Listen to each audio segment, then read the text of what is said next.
आणि भाजपनंतर आता शिवसेना देखील स्थानिक स्वराज्य संस्थांच्या निवडणुका स्वतंत्र लढण्याचा निर्णय घेतल्यानं शिवसेनेचे आमदार नरेंद्र भोंडेकर यांनी सांगितलंय। आपल्यासोबत शिवसेनेचे आमदार नरेंद्र भोंडेकर आहे। कालच भाजपने सूतोवाच केला की स्थानिक स्वराज्य संस्थेमध्ये ते स्वतंत्र लढण्याचा विचार करत आहे। विदर्भामध्ये शिंदे गट काय भूमिकेमध्ये आहे? कालच आमची मीटिंग झाली महाराष्ट्राची आणि मी इकडच्या पूर्व विदर्भाचा समन्वय आहे।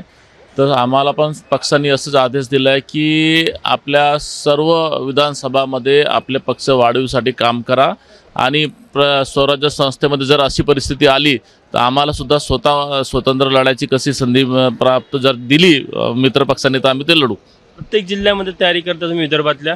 नक्कीच प्रत्येक विधानसभेत, जिल्हा नाही तो विधानसभामध्ये 32च्या 32 विधानसभामध्ये आम्ही 30,000चा टार्गेट आम्ही सदस्य नोंदणीचा ठेवला आहे। एकनाथ शिंदे साहेबांनी स्थानिक स्वराज्य संस्थेला घेऊन काय विशेष सूचना केला तुम्हाला?